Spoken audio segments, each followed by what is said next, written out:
What's up, guys? Welcome back to RollPlay R&D. Going into the last half of the show here. Steven, please conclude this drama.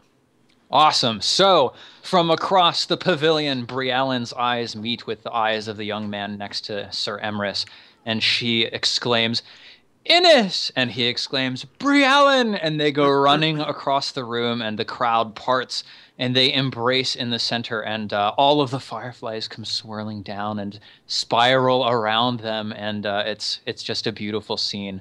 And there's not a single dry eye amongst all of the elves. They're all of them have a single tear rolling down their cheek. And Caliborn himself is looking on, clasping his hands to his breast and smiling broadly. And the gentleman speaks and addresses the crowd, and he says, my friends, my sister was lost, and now she is found. She was trapped in between our worlds, and now she has returned to the other side, free from the grasp of England, and I have these gentlemen to thank for it. And he gestures to the knight next to him, Sir Emrys. And all of the elves turn to you, Sir Emrys. And Innis turns to you and he says, tell me, sir, how did you accomplish this great feat? How did you return my sister to our world? I look at him and I say, I had nothing to do with it. It was only through the, what would I say, through the prowess and determination of my good friend, and I point towards Quinn and say, Quinn. Briallen is here with us today. What's your modest? 13. Awesome. Would you check that for me, please? Okay. Yeah, so everybody turns to you, Sir Quinn, and Caliborn says, yes, Sir Quinn, tell us how this was accomplished. I use the opportunity of attention to grasp my wounds and cough a couple times to still show that I'm recovering from my battle. Okay. Upon a night's quest, we came across this fair maiden, and she was in dire need of our help. And as knights with honor, whether it is mortal or fairy world, we are upholding a duty. And so we found out what the criteria of this quest was, and although we do not necessarily perform crimes against nature, she needed the tail of this white hind in order to be freed and in order for us to continue on with our quest. And thus is how I am so sorry, Caliborn, how I slayed your white hind and eventually brought her here. I had mentioned earlier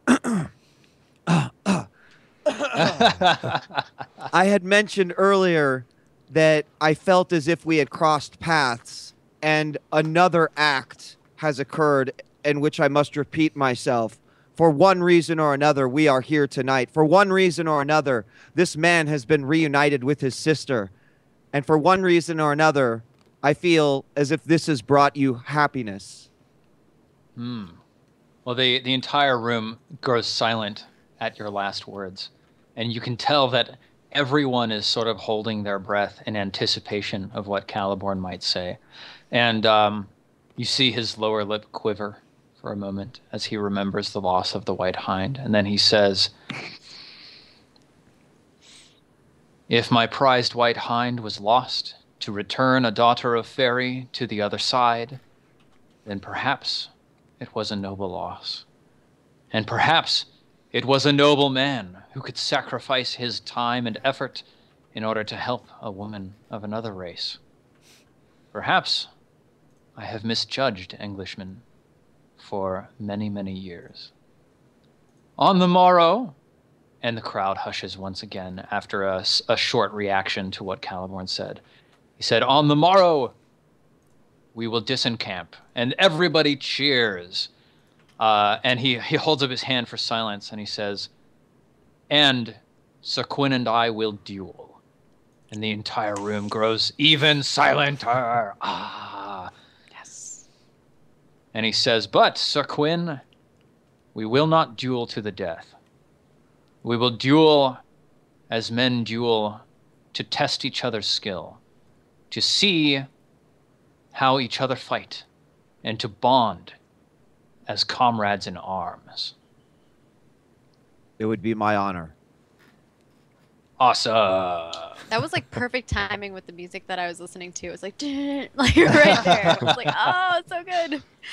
Awesome. Super sweet. So everybody is dispersing and going to their tents to sleep. Is there any last things you guys want to try this evening? I finished praying to, finished praying, and in the prayer, I basically say, like, I never doubted that you would take care of Quinn for a second. Thank you, in your name. Mm-hmm. And then Do elves have bacon? I'll have elf bacon. I would like to try some of that. No, I'm oh just yeah, kidding.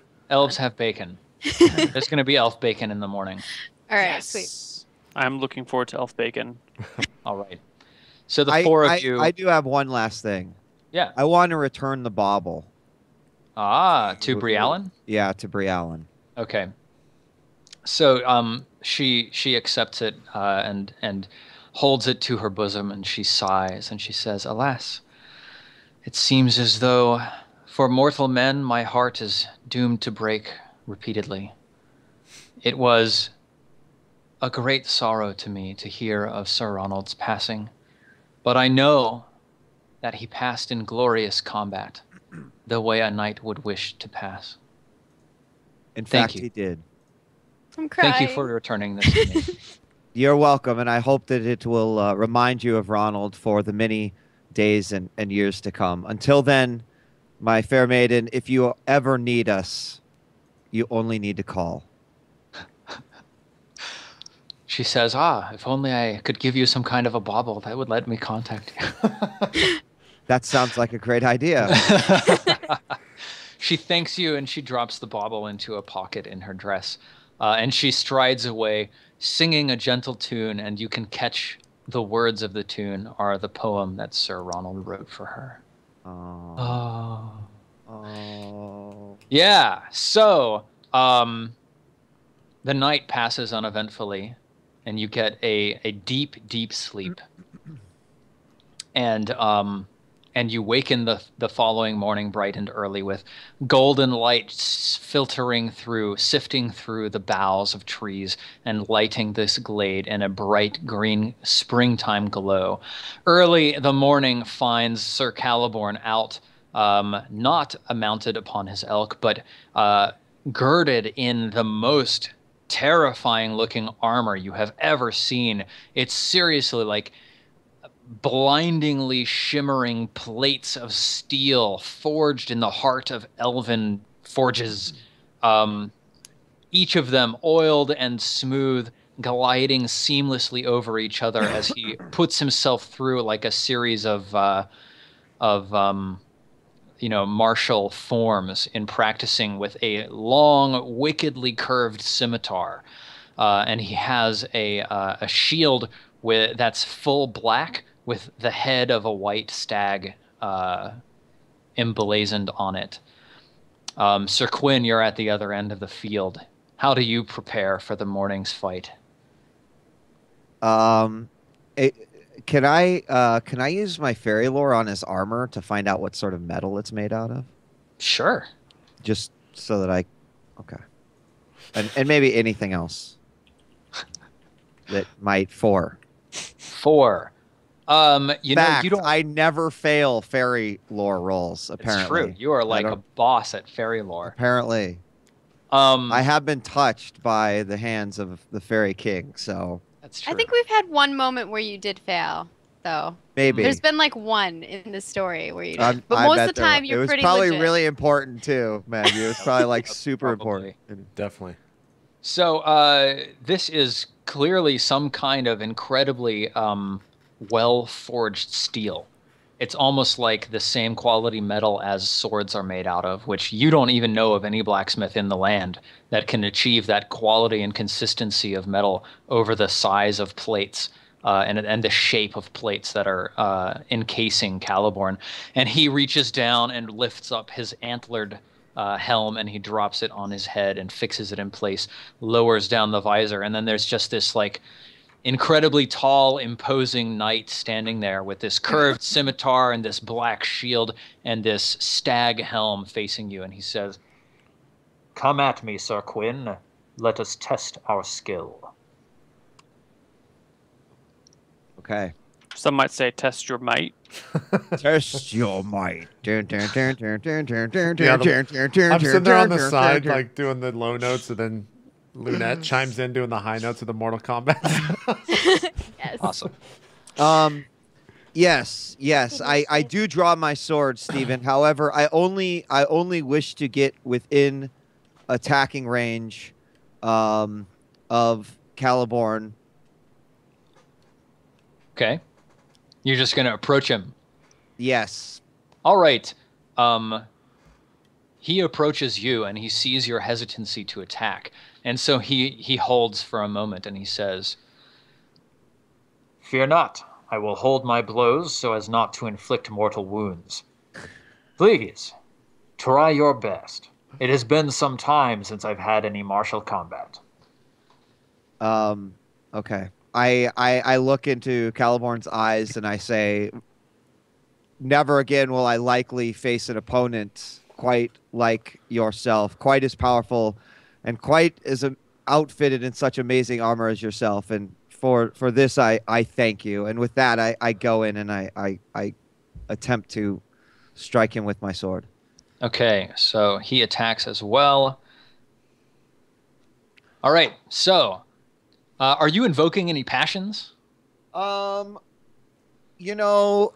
it's not a duel to the death, I am not invoking passions. No? What about your love of your sister? Well, you know what, Steven? That's awesome, but my love for my sister is a 6. And so what I don't want to have happen is just like I think about her and then I just stand there thinking and then he just whacks me. All right, I'll tell you what. I'll give you a +10 to your love for your sister because this is the fight that determines. All right. Well, you know whether what? your sister I will can't. return. That's a deal I Good can't guy, pass GM. up. You're like Good that guy, guy. You put that perfect item next to the cash register because you know I'm gonna buy it. Boom, 8. Awesome. So that gives you a +10 to your swordsmanship. I assume you want to choose your swordsmanship. Yes. Which gives you a total of what?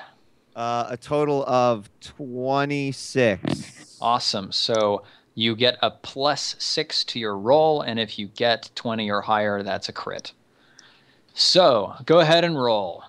All right. Dun, dun, dun, dun, dun. 2. +6, so that's an 8. 8. Oh no! Fuck the fairy king. Fuck it. Only if his thing is 20. Is that like a crit for him or something? That's a crit. That's a crit. What? Then he always succeeds with a 20. Stop laughing, Steve. How does holding your damage work? Is it possible that he doesn't hold it enough and he accidentally kills him? No, he is such a when skilled he realizes that he's about like, oh shit, I'm just gonna kill him. He's like, he's stopped. You can decide to deal half damage with your blow by holding your blows, and you can also blunt your weapons in order to like wrap sackcloth around them in order to have your damage again. But is it possible that even with half damage, it's more than enough to kill someone in a single shot? Well, Caliborn deals 7d6, so that's 14d6. So let's see what it would be if he actually dealt damage. So you would take 41. There's a lot of ones. That's right? a bad roll, yeah. God. Yeah. But That's on the bajillion low ones. end. That's that's about half. That's like a Ryuzilla roll right there. That's about half damage from full. that's about half. Yeah. So anyway, his sword just flashes. In fact, what happens is he starts circle strafing you, and you go in for a swing, and he knocks your sword aside with his shield, and like time slows down, and you're just there like this, and he just like spins his sword and like holds it up under your throat, and he says, "Sir Quinn." Sir Quinn, I believe you have some more training to undergo. And then he steps back and he sheathes his sword and he says, "Well fought. It was interesting to see your fighting style and to observe the combat of the mortals. But for now, I believe there's someone you want to see." Oh And my God. He gestures for you to just turn around. And there behind you is your sister. Oh my God. And she's dressed in, beautiful elven clothes. And her hair is like braided up with flowers. And she smiles as she sees you, and tears fill her eyes. And she comes running forwards and clasps her arms around your neck.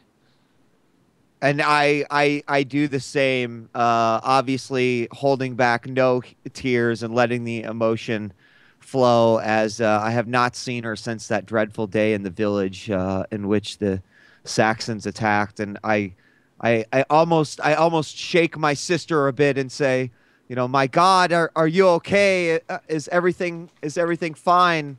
And I've been worried about you for years. She's laughing through her tears, and she's saying, Quinn, my brother, everything is fine. It's been a wonderful time here in Ferry.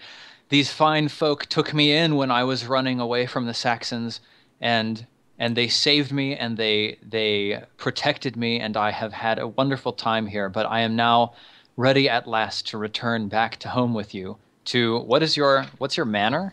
It is Berwick. Berwick St. James? Yeah. Berwick St. James, yeah. To Berwick St. James. Yeah. As I sort of look into the eyes of my sister, I realize that maybe that's not the life she wants, and I say, sister, if the elves and the fairyland have truly made you happy and you are protected here, and you want to stay here, you do not need to come back for me. I only needed to know that you are okay and that I can find you if I ever need to find you again. She leans close to you as she clasps you around the neck, and she says, Quinn, you always were a complete sweetheart, but these people are so over-emotional. I need to get back to the sane world. Then we will return to Berwick St. James and have a magnificent feast, and you will tell us about the stories of the fairies, and it's good to have you back, sis. She nods. The elves are packing everything up, and they've decamped the pavilion, and Caliborn comes over to Sir Lunette. Oh. He approaches you, Sir Lunette, and he says, My lady, I must confess that before I saw your face, I was in a dark world of despair and sorrow.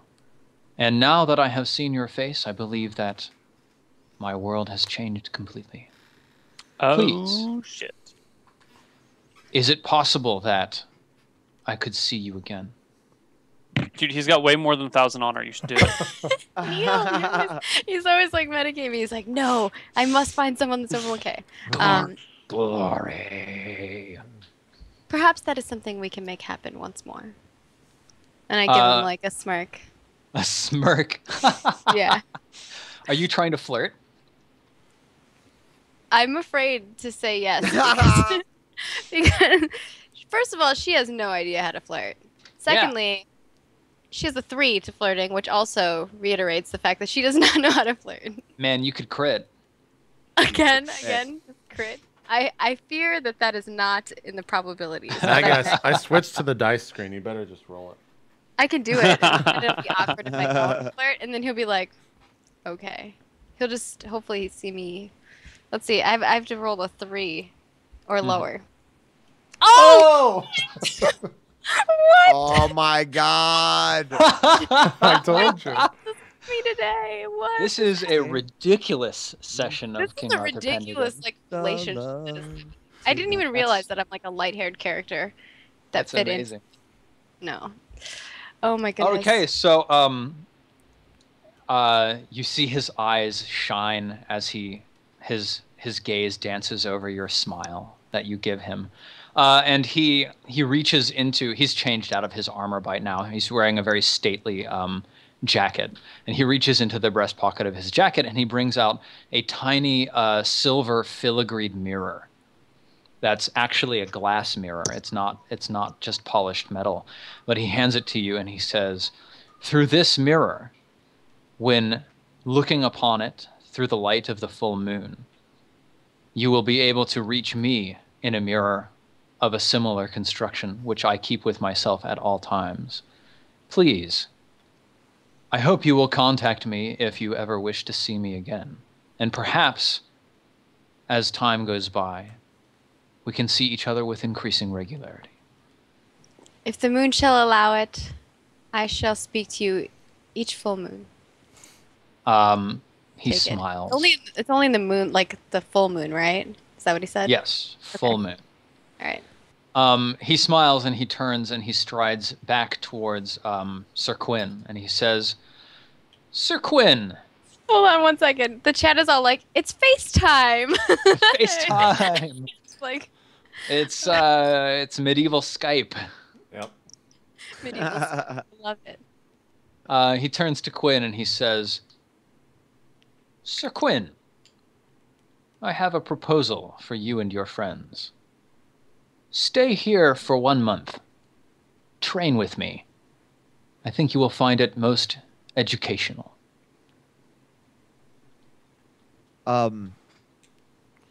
I think that this is a more than generous offer. I would say yes right on the spot, but of course I need to make sure that the other knights are okay with this and that we are able to uphold our duties. Knights, I think we should stay and train a month. This is valuable combat training that we could get in no other place, and you saw the way that Caliborn handled me. Completely schooled me.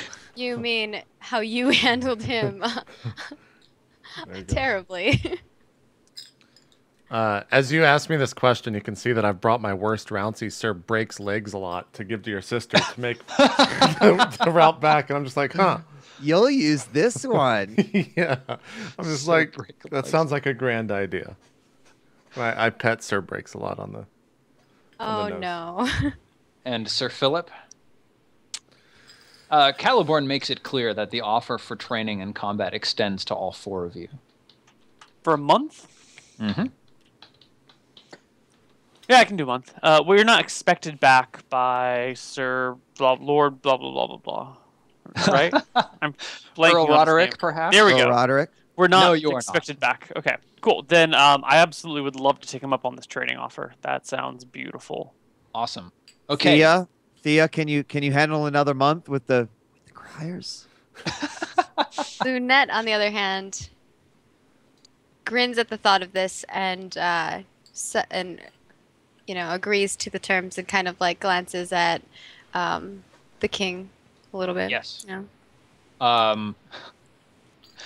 Should the Elf King make a joke about teaching her about lancing? I don't know. Let's just say that the option is there. Thea, however, she's standing over near Sir Lunette, and she hears you ask if she's okay to stay with the criers, and she gives Sir Lunette a sly wink, and she says, "Sorrow is not the only heightened passion that the elves possess." Oh. Like Lunette kind of tries to like act like she didn't really hear it and like blushes like slightly. Yeah. All right. Awesome. So hang on. I'm going to pull things into private chat. I have an important question for the team, and I don't want chat to know about it. Okay. Uh-oh. I'm like intensely waiting. I'm gonna translate for you guys. No, I'm just kidding. Let me see. Oh, puppy! That's your roommate's dog, right, JP? Yeah. Aww. That's actually his roommate. Yeah. Yeah. Oh, that's Hey, why we JP. haven't seen your roommate before? How's it going? This is like the longest message ever. It's just, there's some calculation involved. Would you Do we guys want be okay if 1,000? aliens came down with laser guns and we And just there was a took this in robot totally different unicorn with a monocle and a top hat. Yes, I'd be completely okay with that. Yep. So far, he has written "so guys." So you're not. Truth. In There's caps. no Shut lies. up! Shut up! Don't spoil it. All no caps. spoilers. All caps, yes. You know I'm not Sir Ronald anymore, right? Like. Yes. Okay. Is your title Sir Ronald? Or are you mocking my so guys? I'm mocking your so guys. Aha. Come on, pick up on this, Steven. Yes. Let me see. Oh my gosh, to the robot unicorn with the top hat and monocle, someone's like, Total Biscuit? Is that you? Aw. I think Total Unicorn would totally work out well. He could change like his alter ego as Total Unicorn. This is a long message.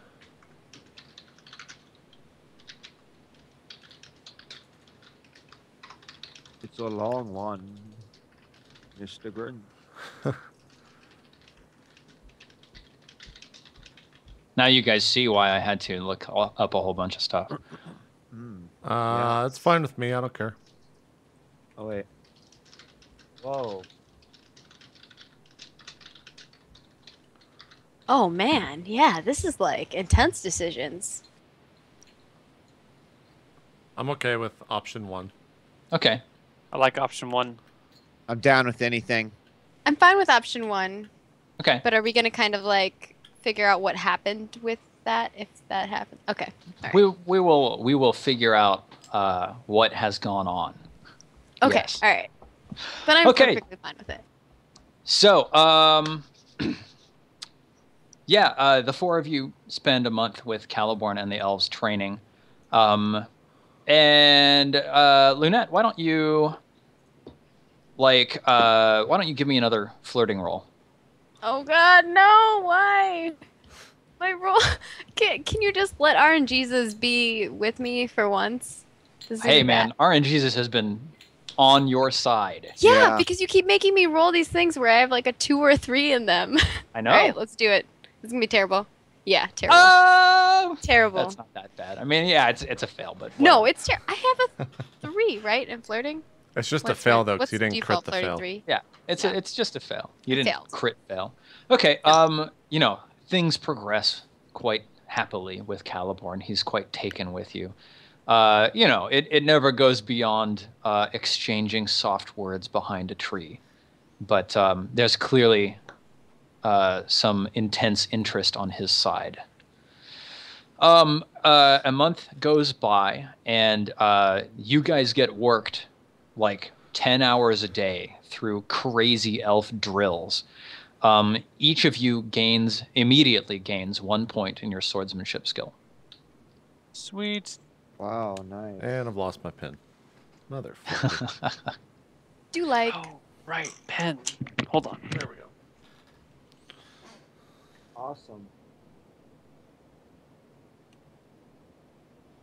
All right, we're good. Yeah. Yeah. Yeah.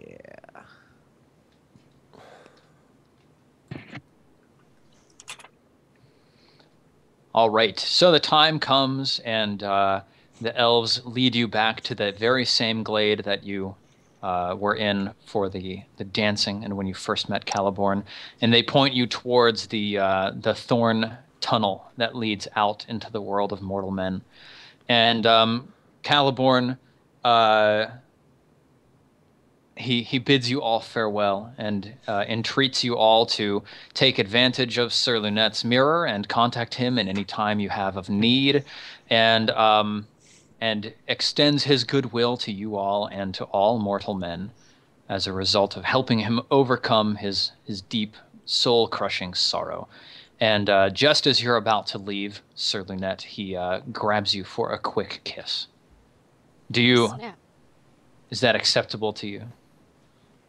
I think with the actions that have occurred prior to that, she would have accepted. Yes. All right. It's romantic. Everybody goes, "Aw." Good. Neal's so, character's like, frack. it's Whatever. early He's an summer. elf. He doesn't have any glory. It's early summer as you ride back through this thorn tunnel. And as you ride, the flowers you begin to notice that there are fewer and fewer flowers, and that the leaves turn autumn colors and then are fallen off of the thorn bushes. And then a cold wind blows down the tunnel, and you look around and you realize that the entire thorn is now behind you, and you're in the deep, deep winter in this forest. Or is it just us, or do we have... It's the four of you and your squires. Okay, so Caliborn's no longer with us? Yes, correct. The elves are no longer with you. It's been a month, and now it is deep winter. There is snow on all the boughs of the trees. You hear a forest owl hoot and then glide off through the wilderness just off next to you. And a cold wind blows, tugging at your cloaks. I know, and we're heading back to God damn it, to Salisbury. Salisbury. Is that where we were? You tell me. We were going to Tintagel, were we not? We were, but we were going there to find Sarah of Cornwall, who we don't really need to find anymore. So I assume we should go back to Salisbury. And we solved the main story. So now our thing is that we either go find the giant or east. Or we go east and we go do the other thing. Well, we all got +1 to swordsmanship. If the four of us attack the giant, we should be able to take him. Well, we'd still have to go. The other option is the ancient tower, which I think is a really cool idea. I don't know. I think the ancient tower would be kind of cooler to go check out, and then the giant could be the final thing. I say we go back to Salisbury, check in, because the tower is east of there anyway. Yeah, Sure. we have to like go through it anyway, so we might could as well pass stop through Camelot to get there. Sure, let's do We that. could tell the bards our tale so they can spread the word. Yes. Yeah, And Let's do that. Quinn has his sister back now. that's true. Maybe we Quinn can has marry his her sister off with as her. well while Yeah. we're at it. Yeah. Okay. So you guys are heading for Camelot and then back to Salisbury. Well, Salisbury is where, because I was just saying Camelot's on the way to Sussex, where the tower apparently was. Yeah. Yes. That's right. So you're heading to Salisbury, and then you'll head out from there. Okay. Yes. Cool. So you're on the roads, and you notice that the roads are in much poorer condition than they were when you rode out on them. And you see a couple of groups of knights off in the distance, and all of them sort of skirt you very cautiously. It's almost very strange because you're very used to knights sort of like having border challenges and saying, ho, who goes there? Whose land are you from? This is our land and blah, blah, blah. And there's like sort of a ritualized greeting that just happens constantly as you're traveling through the realm. But it seems like people are all of a sudden, for whatever reason, much more standoffish as you're traveling across the lands. Okay, I guess we make note of that and just keep marching on. Yeah. Unless anyone else wants to stop and actually do something. Do we notice their heralds or anything? Like, are there insignias? Wow. Can we maybe like talk to some of the people as we're journeying? Because I'm sure we're gonna stop and maybe stay at an inn or something. Or are we just doing straight traveling for like a week? Because that's ridiculous. Well, it's up we to were you guys gone if a you want month. to if you want to try and stop and like take shelter in some of the castles and keeps along the way, then you certainly can. As we get closer, do we notice that people progressively get more standoffish and weary? Or is it just kind of like a stabilized thing? No, that is it's really out in Cornwall that you notice people being kind of standoffish. Yeah, I mean, why don't we stop and ask people what's going on? I mean, if obviously if no one else wants to stop, that's fine, but I'm curious. Aren't you all curious of what's going on here? If you wish to stop, we can. Does not bother me. Yeah, okay. So you come across you see a castle, or I guess a kind of a keep over on the next hill, and you decide that this looks like a good place to stop.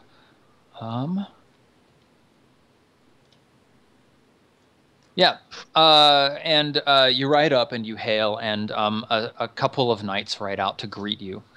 And they say, "Hail, where are you from? Who do you represent? And what can we do for you?" I nudge Philip forward and ask him to speak for the party. Okay. Hello, good sirs. How be you today? Way to not answer their question. The leader knight. He's like, I don't care about The your leader question. knight sort of looks at you and he says, "Hello. We are quite well. Our land seems secure for the moment. Tell me, who are you? What need you? What purpose have you for stopping here at this castle?" My name is Sir Philip, and these are my comrades in arms, Sir Lunette, Sir Quinn, and Sir Emerys. We have stopped in hopes of hospitality. We have been gone perhaps longer than we think, and could use some rest, some nourishment, and perhaps some information to clue us in as to what has happened in the last month or so. Well, by all means, if it's hospitality you seek, then Lord Temmin would be glad to accommodate you for the night. No problem with that. Please, come in. My name is Averill. I will be happy to accommodate you for the evening. You are certainly dressed strangely for the time of year. It looks as though your cloaks are very light. I'm sure it will do you good to get in and warm yourselves by the fire. Perhaps have a cup of mulled wine. Say, apologies. Before I let you over the threshold, what lord do you serve?